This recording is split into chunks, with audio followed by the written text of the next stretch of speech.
خوش نصیب لوگ وہ جن کو نصیب ہو صحبت اللہ۔ راہ ولی میں وہ تاثیر دیکھی، بدلتی ہزاروں کی تقدیر دیکھی۔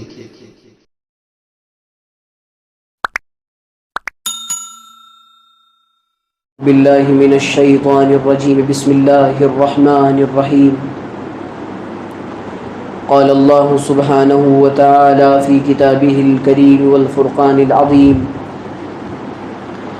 لقد جاءکم رسول من انفسکم عزیز علیہ ما عنتم حریص علیکم بالمؤمنین رؤوف الرحیم۔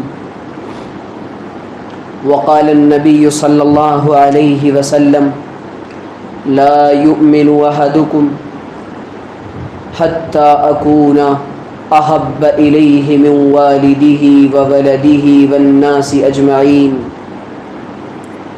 سبحان ربک رب العزة عما یصفون وسلام علی المرسلین والحمد للہ رب العالمین۔ اللہم صل علی سیدنا محمد فی اول کلامنا و اوسط کلامنا و آخر کلامنا۔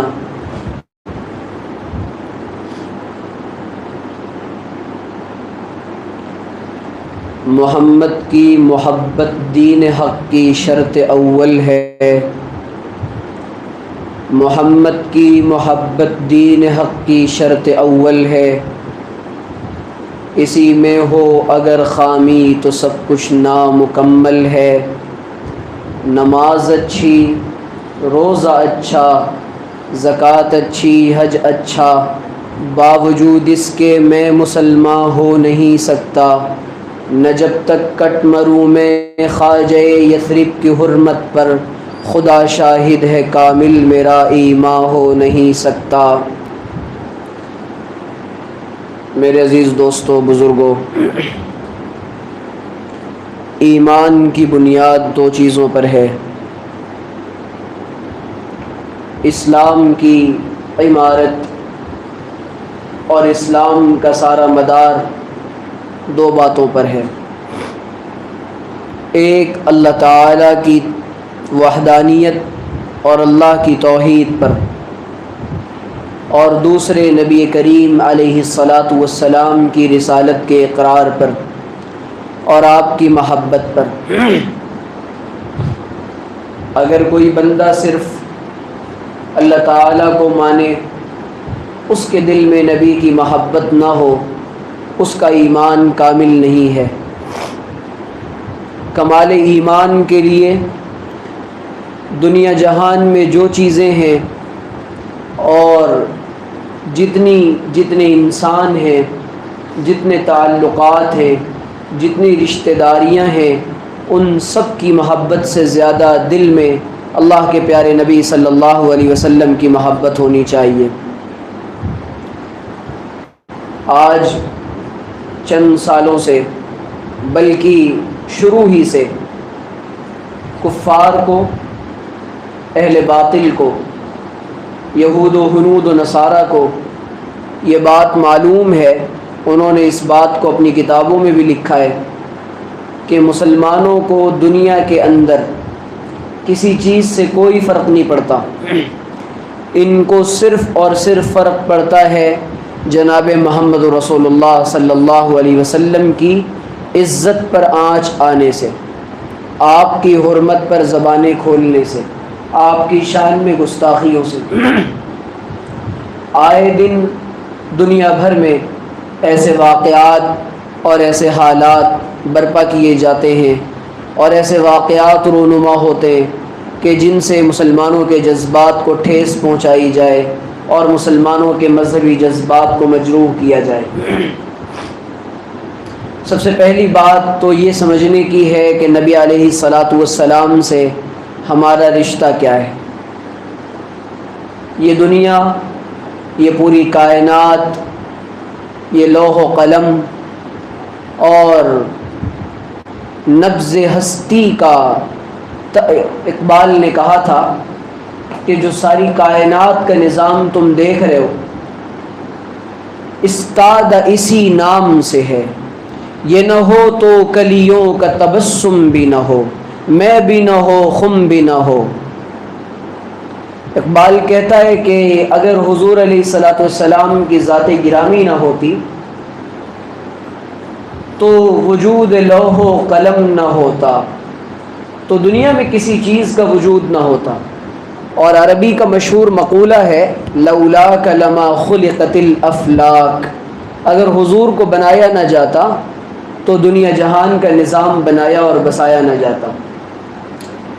تو پوری کائنات کا جو رنگ ہے، پوری کائنات کا جو دم ہے، کائنات کا جو وجود ہے، اور ہم اور آپ اور پوری دنیا کی مخلوقات جو اس طرح دنیا میں چہک مہک رہی ہے، یہ حضور علیہ الصلوۃ والسلام کی ذات گرامی کا صدقہ ہے۔ اور اب ظاہر ہے کہ دوسری بات، ہمارا دوسرا تعلق نبی کریم علیہ الصلوۃ والسلام سے یہ ہے کہ ہم پیارے نبی صلی اللہ علیہ وسلم کی امت میں ہیں، اور اللہ کے رسول صلی اللہ علیہ وسلم آخری نبی ہیں، اور ہم حضور نبی کریم علیہ الصلوۃ والسلام کی امت کے آخری امتی ہیں۔ نہ نبی کے بعد کوئی نبی اور نہ اس امت کے بعد کوئی امت۔ اب ظاہر ہے کہ پچھلی قومیں اور پچھلی امتیں، انہوں نے اس امت کو جو سب سے بڑی چیز ملی ہے وہ اپنے نبی سے اور صحابہ سے، وہ حضور کی محبت کا جذبہ ملا ہے۔ پچھلی قوموں کے انبیاء آتے، ان کو دعوت دیتے، ان کے حواریین اور ان کے ساتھی ان کا ساتھ دیتے، لیکن بہت تھوڑی سی جماعت، اور ان کا اپنے نبی سے وہ تعلق نہیں تھا جو ہمارا تعلق اپنے نبی صلی اللہ علیہ وسلم کے ساتھ۔ اللہ کے رسول صلی اللہ علیہ وسلم کو دنیا میں جو بھیجا گیا، آپ جانتے ہیں کہ پوری دنیا میں دو وجوہات کی بنا پر نبی کریم علیہ الصلوۃ والسلام کی شان میں گستاخی کی جاتی ہے۔ بہت توجہ سے میری بات سنیے گا۔ ایک عداوت کی بنا پر، عناد اور بغض کی بنا پر، اور دوسرے جہالت کی بنا پر۔ یہ دو بنیادیں ہیں، ایک عداوت اور دوسرے جہالت۔ ان کے دل کی آرزو یہ ہے، ان کے دل کی خواہش یہ ہے، یریدون ان یطفئوا نور اللہ بافواہہم واللہ متم نورہ ولو کرہ الکافرون۔ یریدون ان یطفئوا نور اللہ بافواہہم، وہ یہ چاہتے ہیں کہ وہ اپنے منہ سے اس چراغ مصطفی کو بجھا دیں۔ یریدون ان یطفئوا نور اللہ بافواہہم، وہ چاہتے ہیں کہ وہ چراغ مصطفی کو اور چراغ اسلام کو، شمع محمدی کو اپنے منہ سے بجھا دیں۔ واللہ متم نورہ، وہ اس گمان میں، اس خیال میں، اس بے وقوفی میں ہرگز نہ پڑیں۔ اللہ تعالیٰ اپنے اس نور کو کامل کر کے رہے گا اور کمپلیٹ کر کے رہے گا، اور اسلام کی شمع پورے عالم میں چپے چپے میں روشن ہو کر رہیں گی، گرچہ ان کو برا لگے۔ وَلَوْ كَرِهَ الْكَافِرُونَ، ان کافروں کو برا لگتا ہے، لگتا رہے، ان کو بات ہضم نہیں ہوتی، نہ ہوتی رہے، لیکن دو بنیادیں ہیں نبی کریم علیہ الصلوۃ والسلام کی شان اقدس میں گستاخی کی۔ ایک بنیاد ہے عداوت، عداوت کا، دشمنی کا، بغض کا دنیا میں کوئی علاج نہیں، اس کا علاج صرف اور صرف ایک ہے، وہ یہ کہ یہ زبان سے اور باتوں سے نہیں مانیں گے۔ عداوت جب دلوں میں چڑھ جاتی ہے تو انسان کی آنکھوں پر عداوت کے جب پردے پڑتے ہیں، اس کو حق بات قبول کرنے کی تمیز ختم ہو جاتی ہے۔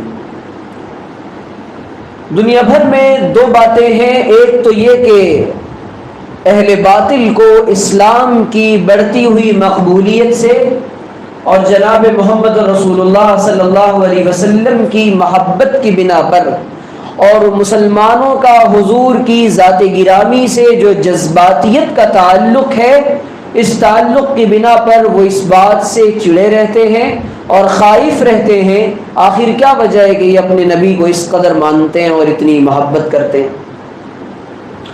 دیکھیں، بات یہ ہے کہ عداوت کا کوئی علاج نہیں، اس کا علاج یہ ہے ان کو ان کی زبان میں سمجھایا جائے۔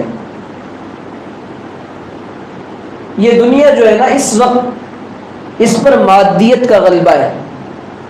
جب تک اہل باطل کو مادی چوٹیں نہیں لگتی اور ان کا مادی بائیکاٹ نہیں کیا جاتا اور ان پر ان کی اکانومی پر جب تک زد نہیں پڑتی اور جب تک عالم اسلام متحد ہو کر نبی علیہ الصلاۃ والسلام کی شان میں گستاخی پر آواز نہیں اٹھاتا، تب تک وہ سمجھتے ہیں کہ یہ بڑا ہلکا معاملہ ہے۔ ان کی عداوت کا علاج یہ ہے کہ ان پر زد ڈالی جائے، ان کو ان کی زبان میں سمجھایا جائے کہ اس دنیا میں دوسرے نمبر کی اور دوسری اکثریت مسلمانوں کی ہے، 2-2.5 ارب مسلمان اس روئے زمین پر بستے ہیں۔ یہ کوئی آسان بات نہیں ہے کہ 2.5 ارب مسلمانوں کے جذبات کو ٹھیس پہنچا دی جائے، اور ہم تمہارا بائیکاٹ بھی نہ کریں، تمہارے پروڈکٹس کو بھی استعمال کریں، تم کو تمہاری زبان میں جواب بھی نہ دیں، اور ٹویٹر پر ہمارے حکمران اور ہمارے مسلمان اور ہمارے بادشاہ اور ہماری حکومتیں تم کو تمہاری زبان میں جواب بھی نہ دیں، تو ایسا تو ممکن نہیں ہے۔ پوری دنیا کے اندر ایک مسئلہ ہے صرف جو مسلمانوں کو متحد کر سکتا ہے اور کرتا رہا ہے، ایک واقعہ ہے اور ایک بات ہے، وہ حضور صلی اللہ علیہ وسلم کے عزت اور ناموس کا مسئلہ، حضور کی عزت کی تحفظ کا مسئلہ، حضور کی شان میں گستاخی پر برانگیختہ ہونا، حضور کی شان میں گستاخی پر جذبات میں آنا، یہ ایمان کا تقاضا ہے۔ حضرات صحابہ کے زمانے میں، حضرات صحابہ میں اگر کوئی نبی کریم علیہ الصلاۃ والسلام کی شان اقدس میں گستاخی کرتا اور گستاخانہ کلمات کہتا، یہ امت کا اجماعی مسئلہ ہے۔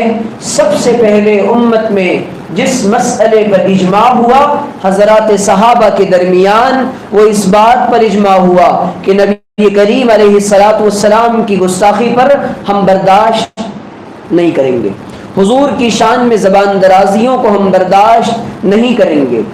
یہ بات اس وجہ سے بھی ضروری ہے کہ نبی کریم علیہ الصلاۃ والسلام نے فرمایا، حضرت انس بن مالک کی روایت ہے، بخاری نے اس کو روایت کیا ہے، کہتے ہیں عن انس رضی اللہ تعالی عنہ قال قال رسول اللہ صلی اللہ علیہ وسلم لا يؤمن احدكم حتى اكون احب الیہ من والدیہ وولدیہ والناس اجمعین، تم میں سے کوئی شخص اس وقت تک ایمان والا نہیں ہو سکتا جب تک کہ میں اس کے نزدیک اس کے والدین سے زیادہ، اس کی اولاد سے زیادہ اور تمام انسانیت سے زیادہ، اس کے کنبے اور خاندان سے زیادہ محبوب نہ ہو جاؤں۔ حضرات صحابہ کو یہ بات سمجھ آ گئی تھی، اور فتح مکہ کے موقع پر بہت ساروں کو معاف کر دیا گیا۔ بہت توجہ سے بات سنیے گا، میں پوری بات واضح کرنے کی کوشش کروں گا انشاءاللہ۔ فتح مکہ کے موقع پر سب کو معاف کر دیا گیا۔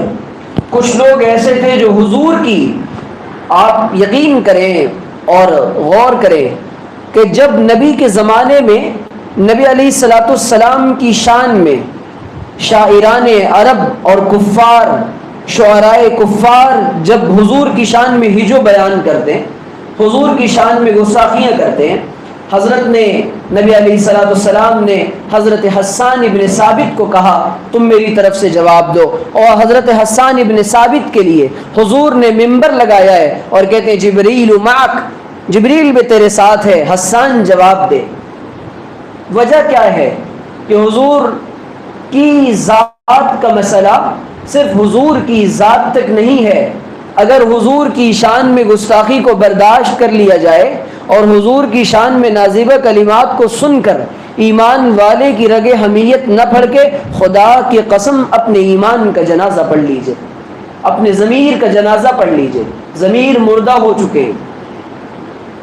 اب اس تعلق سے اصل بات وہ یہ کہ فتح مکہ کے موقع پر جو لوگ اسلام کے دشمن تھے بہت ساروں کو معاف کر دیا گیا۔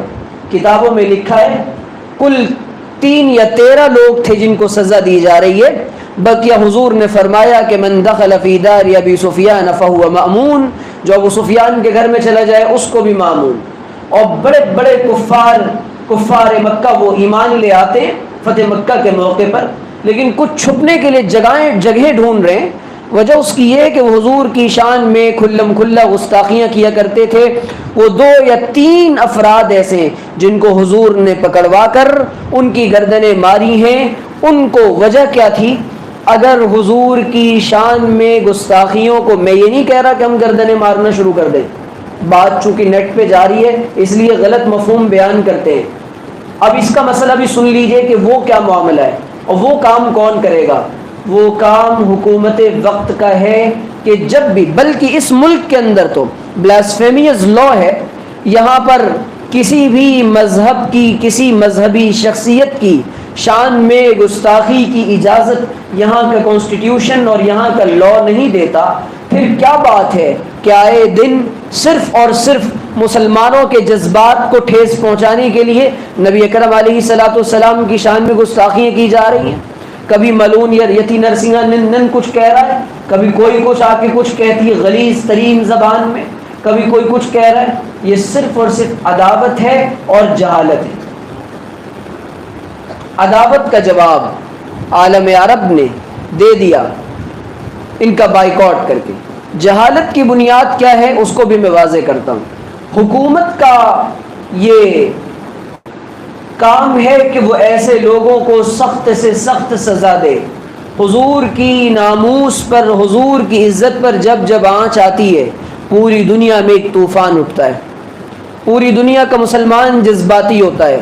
اور یاد رکھیے گا اگر 2 ارب مسلمان بیدار ہو جائیں پوری دنیا کے اندر جنگ چھڑ جائے گی، طوفان برپا ہو جائے گا۔ ان تمام چیزوں کو روکنے کے لیے یہ چاہیے حکومت کو، حکومت کے لوگوں کو اپنے ایجنڈے میں یہ بات شامل کریں کہ مسلمانوں کی کسی مذہبی شخصیت کی شان میں کوئی گستاخی ہرگز نہ کی جائے، بالکل اپنی زبانوں کو روک لیا جائے۔ لیکن اس کے نتیجے میں 2 باتیں یاد رکھیں۔ اس کے نتیجے میں 2 کام کرنے کی اجازت ہرگز نہیں۔ ایک تو یہ کہ قرآن نے صاف منع کیا ہے کہ اگر ہمارے خدا کو اور ہمارے رسولوں کو یہ گالی دیں، نعوذ باللہ، یہ ان کی شان میں گستاخیاں کریں، ہمیں اس بات کی قطعاً اجازت نہیں ہے کہ ہم ان کے معبودوں کی اور ان کے بتوں کی اور ان کے کسی مذہبی شخصیت کی ہم ان کی گستاخی کریں یا ان کی شان میں نازیبہ کلمات کہیں۔ قرآن نے اس سے منع کیا، اسلام نے اس سے منع کیا۔ اس کے نتیجے میں شدت بڑھے گی۔ اب عداوت جن لوگوں کو ہوتی ہے وہ جاننا نہیں چاہتے، جو کام جہالت کی بنیاد پہ ہوتا ہے وہ سنیں آپ۔ حضور صلی اللہ علیہ وسلم کی زندگی اور حضور کی سیرت پر دنیا بھر میں کتابیں لکھی گئی ہیں۔ سب سے زیادہ دنیا جہان میں اگر کسی پرسنالٹی پر بایوگرافی لکھی گئی اور جیونی لکھی گئی اور حضور کسی کی سیرت لکھی گئی ہے، پوری دنیا میں نبی کریم علیہ الصلاۃ والسلام کی شان میں لکھی گئی ہے۔ لیکن جہاں مسلمانوں نے لکھا وہاں یہودیوں نے بھی لکھا ہے، عیسائیوں نے بھی لکھا ہے، کفار نے بھی لکھا ہے، سب نے لکھا ہے۔ اب ظاہر ہے کہ سب کے پاس صحیح سورس آف انفارمیشن، صحیح ذرائع نہ ہونے کی وجہ سے انہوں نے اپنی کتابوں میں غلط بات کو درج کر دیا۔ جو مسئلہ بڑی شدت سے، اب اس کا نتیجہ کیا ہوا؟ کسی غیر مسلم کو اگر حضور کی سیرت اور جیونی کو آپ کے پوتر جیون کو اور آپ کی اس بایوگرافی کو اگر پڑھنا ہے تو وہ کسی غیر مسلم کی کتاب اٹھاتا ہے. بہت توجہ سے سنیے گا. جب وہ کسی غیر مسلم کی کتاب اٹھاتا ہے تو اس کتاب کو اٹھانے کے بعد وہ دیکھتا ہے کہ بھئی اس کتاب میں تو یہ بھی لکھا ہوا ہے، یہ بھی لکھا ہوا ہے، یہ بھی لکھا ہوا ہے. وجہ اس کی کیا تھی؟ ایک تو اسے صحیح سورس آف نالج کا علم نہیں ہو سکا، اور اس نے اور دوسرے یہ کہ وہ بات کو صحیح طرح سے وہ رائٹر اور وہ مصنف سمجھ نہیں سکا، جس کی وجہ سے اپنی غلط فہم کی بنیاد پر اس نے غلط بات کو اپنی کتاب میں درج کر دیا. جب غیر مسلم ہاتھوں میں اور برادران وطن کے ہاتھوں میں وہ کتابیں گئیں تو ایک تو عداوت کی بنیاد پر ان لوگوں نے اس مسئلے کو اچھالا، اور دوسرے جہالت کی بنیاد پر ان لوگوں نے اس مسئلے کو اچھالا. اب اس میں مسلمانوں کی ذمہ داری یہ بڑھتی ہے. مثال کے طور پہ ایک مسئلہ جو بڑی شدت کے ساتھ اٹھایا جاتا ہے کہ نبی کریم علیہ الصلاۃ والسلام نے کم عمر کی لڑکی اور خاتون، میری اور آپ کی ماں اما عائشہ رضی اللہ تعالی عنہا سے 9 سال کی عمر میں نکاح کیا، 7 سال یا 9 سال. یہ مسئلہ بہت شدت سے اٹھایا جاتا ہے. یقین مانیے پانی کے گھر میں چہرہ دیکھ کے خوش ہو رہے تھے کچھ لوگ، پتھر کو مار کے کسی نے منظر بدل دیا، اور بقول شاعر الزام ان کو دیتے تھے قصور اپنا نکل آیا. خدا کی قسم اگر آئینہ دیکھنے کا شوق ہو نا، اور اگر بات کے سننے کا ظرف ہو نا، تو جو لوگ یہ اعتراض کر رہے ہیں وہ 1 منٹ بھی سامنے نہیں بیٹھیں گے، 1 منٹ بھی. میرا مذہب مجھے اس بات کی اجازت نہیں دیتا، لیکن جہاں تک بات ہے ڈائیلاگ کی، جہاں تک بات ہے ٹیبل ٹاک کی، جہاں تک بات ہے ڈسکشن کی، جہاں تک بات ہے افہام و تفہیم کی، میں آپ سے عرض کیے دیتا ہوں. اب بات چونکہ کہنے کی ہے اس لیے کہہ دیتا ہوں کہ ایک تو یہ کہ جب کسی کو کسی بات کا علم نہ ہو تو اسے بولنا نہیں چاہیے، لیکن ایسی بات بولی اسی لیے جاتی ہے کہ مسلمانوں کے جذبات کو بھڑکایا جائے، اور اس کا نتیجہ صرف اور صرف زمین کے اندر فساد برپا کرنا ہوتا ہے، بس اور کچھ نہیں. اچھا، جواب یہ دیا جاتا ہے ان کی طرف سے کہ ہم نے یہ بات اپنی طرف سے نہیں بولی ہے، ہم نے تو فلاں کتاب میں پڑھا، فلاں کتاب میں پڑھا، فلاں کتاب میں پڑھا. پہلی بات، ضروری نہیں ہے کہ جو کتابیں آپ نے پڑھی ہوں وہ ہسٹورین کے اصولوں پر اور مورخ کے اصول پر پوری اترتی ہو، ایک بات.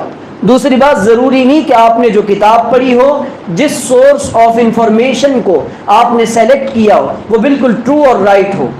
تیسری بات، ضروری نہیں کہ آپ نے جس رائٹر کو پڑھا ہو وہ اسلام کا خیر خواہ ہو.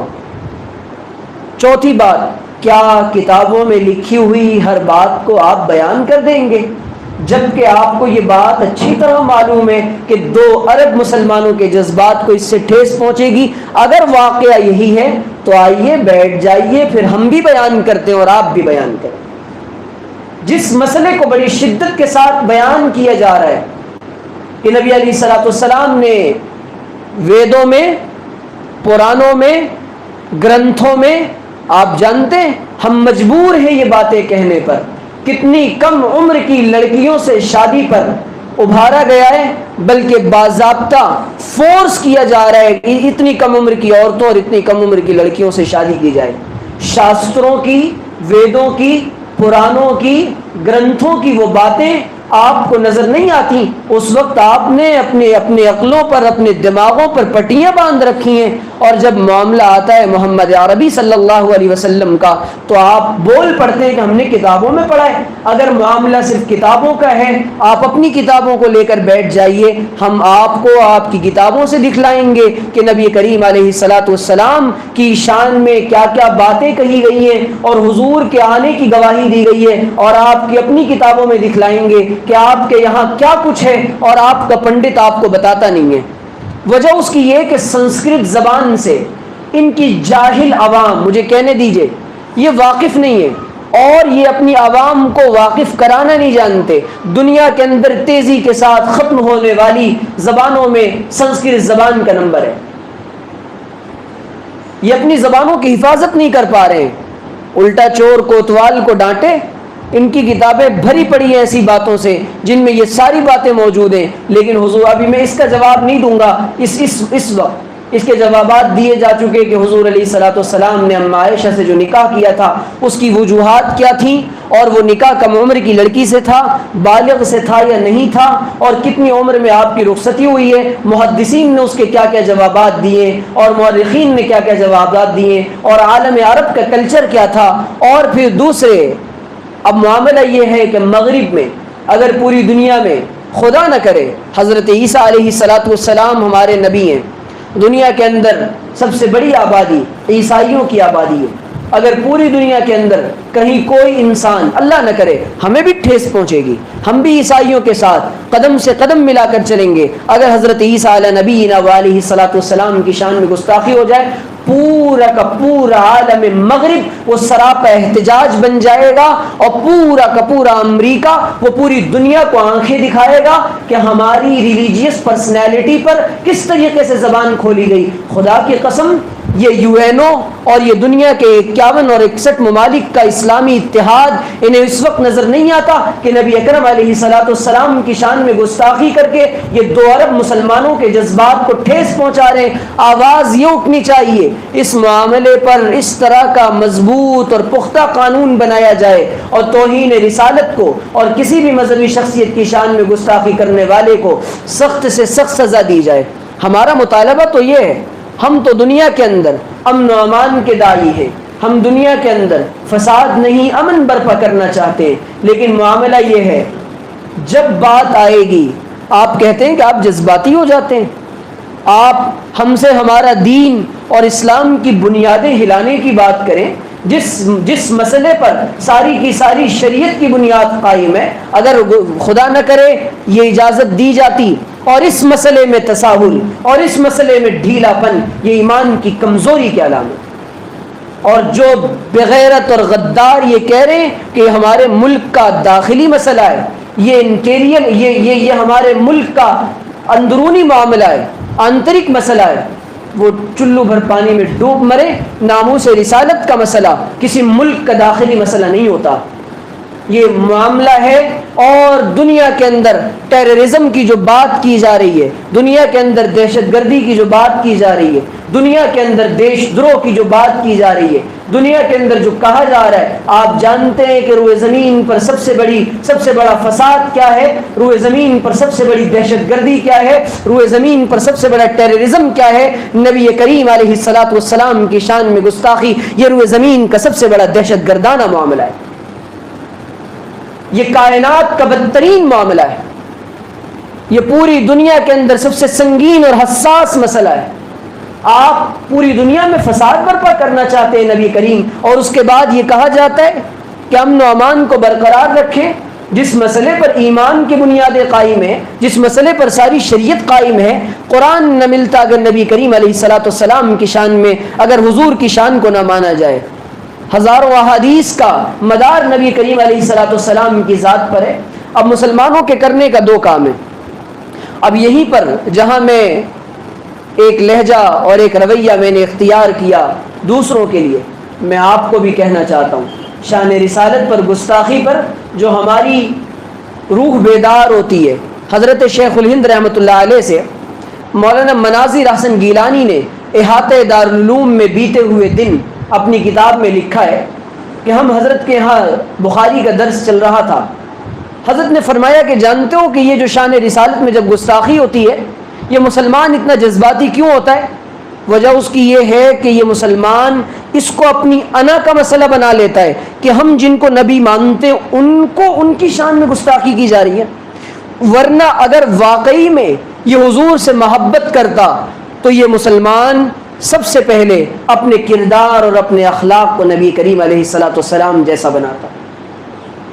جہاں پر بات یہ کہ ہم اپنے جذبات کا, اپنے غم اور غصے کا اظہار کریں, وہی بات یہ ہے کہ ہم نبی کریم علیہ الصلوۃ والسلام کی شان میں خود نبی کی زندگی کو اپنی زندگی میں اتاریں. اپنے قول و عمل میں، اپنے کیریکٹر میں، اپنی زندگی میں، اپنے لین دین میں، اپنی معاشرت معاملات میں. اور جو یہ گستاخیاں ہو رہی ہیں اس کی جو دوسری بنیاد ہے جہالت، اس کو کیسے دور کیا جا سکتا ہے؟ اس کو دور کیا جا سکتا ہے برادران وطن کو یہ بات سمجھانے سے کہ نبی کریم علیہ الصلاۃ والسلام پوری دنیا کے اندر میسنجر آف پیس ہیں اور شانتی کے دوت ہیں، پیغمبر امن ہیں، اور حضور کے آنے کے بعد دنیا کو شانتی کا سندیش ملا. یہ بات ان کو سمجھانے کی ضرورت ہے. لیکن مصیبت یہ ہے کہ ہم نے، مجھے معاف کریے گا، ہمارے تعلقات میں ہم غیر مسلموں کے ساتھ رہتے ہیں، ہم اس سماج میں رہتے ہیں، لیکن ہم نے نہ پوری زندگی میں کبھی خود اللہ کے رسول صلی اللہ علیہ وسلم کی سیرت کو پڑھا ہے، نہ ہم نے دوسروں کو پڑھنے کے لیے دیا ہے کہ یہ ہمارے پیارے نبی محمد صلی اللہ علیہ وسلم کی جیونی ہے اور یہ آپ علیہ الصلوۃ والسلام کی پوتر زندگی ہے، اس کو پڑھیے اور دیکھیے محمد صاحب نے پوری دنیا میں کیا پیغام دیا تھا. ان کو یہ بتائیے بہار اب جو دنیا میں آئی ہوئی ہے، بہار اب جو دنیا میں آئی ہوئی ہے، یہ سب پود انہی کی لگائی ہوئی ہے. محمد صلی اللہ علیہ وسلم نے انسانیت کو کیا سمان دیا تھا، اور مانوتا کو کیا آدر دیا تھا، اور مانوتا کو کس بام عروج تک پہنچایا تھا جس انسان کو زندگی گزارنے کا حق نہیں تھا. آج تم نے ان کو بتائیے وہ تعلیمات کہ نبی کریم، اور جو 8-10 اعتراضات کیے جاتے اور جو 8-10 باتیں لائی جاتی ہیں، ان کے یقین مانیے ان کے تشفی بخش جوابات دیے جا چکے اور دیے جا رہے ہیں اور دیے جاتے رہیں گے. آپ کے علماء، اس قوم کے علماء اتنے مفلوج اور اتنے لا علم اور اتنے بے علم نہیں ہیں کہ انہیں ان باتوں کا علم نہ ہو اور وہ ان کے جوابات نہ دے سکیں. یقین مانیے آپ ساری باتوں کے جوابات دیے جا چکے. آپ کو ان مسائل میں الجھنے کی ضرورت نہیں ہے.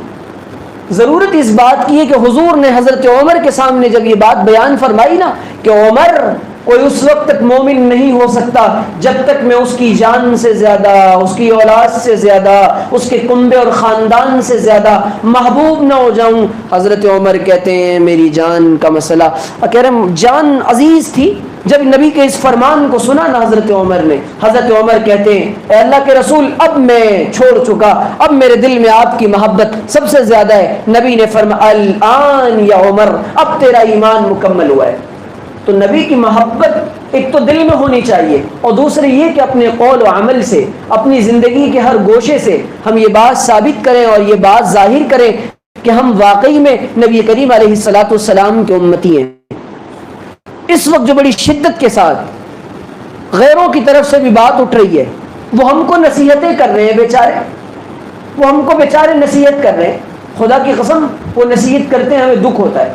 اچھی بات ہے وہ نصیحت کریں، دکھ اس بات پر ہوتا ہے کہ کسی غیر کو کہنے کی ضرورت نہ پڑتی اگر ہم خود جناب محمد رسول اللہ صلی اللہ علیہ وسلم کی سنتوں پر عمل کرنے والے بن جاتے.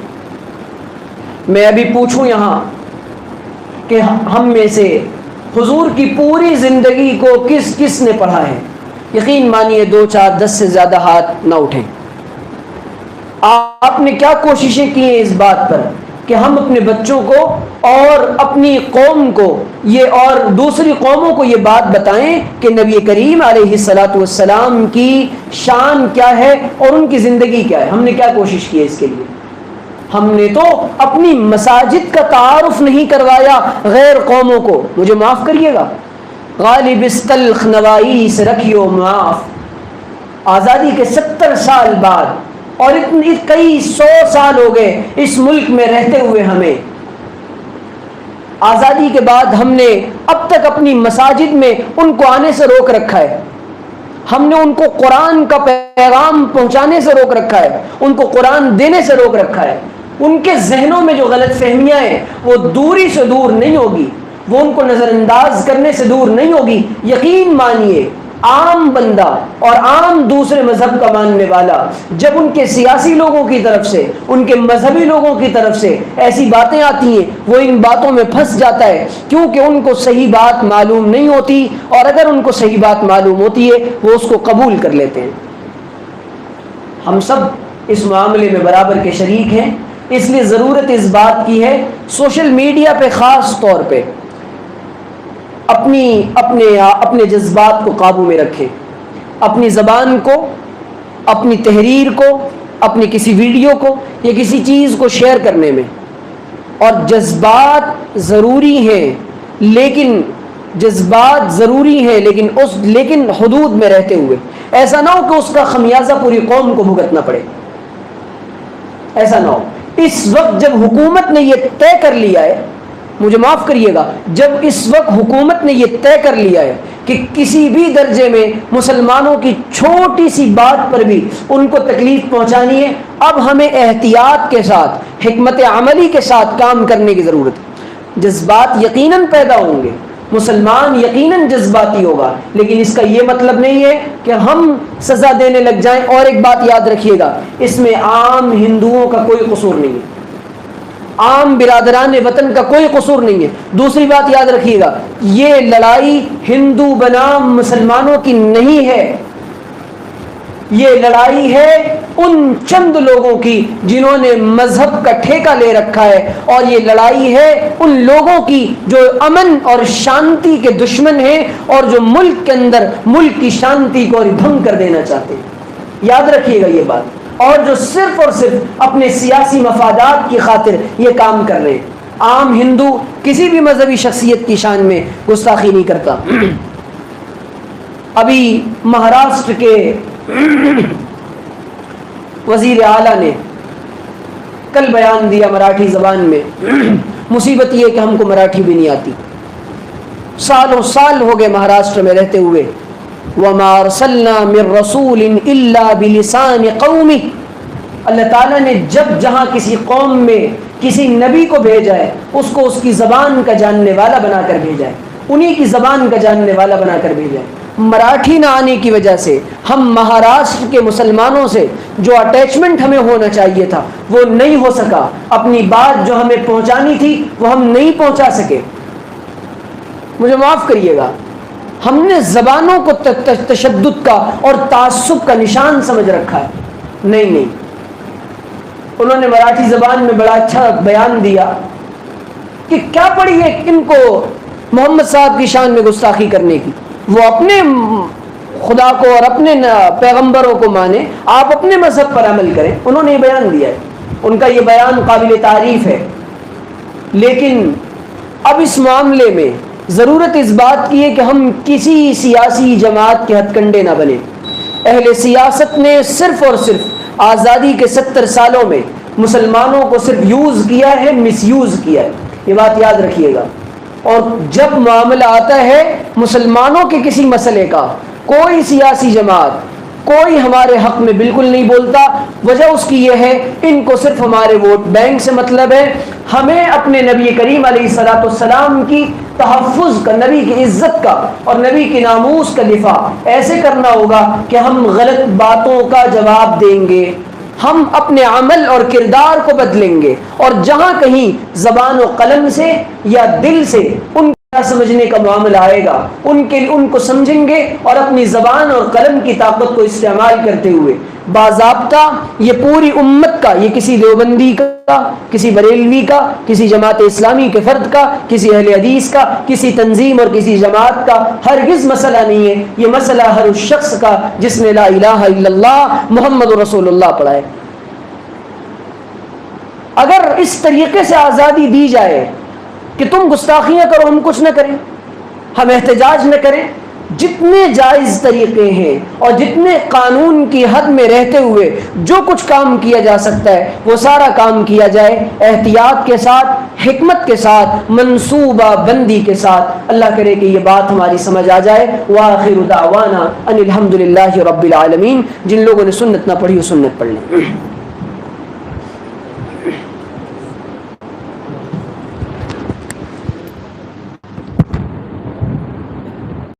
صلی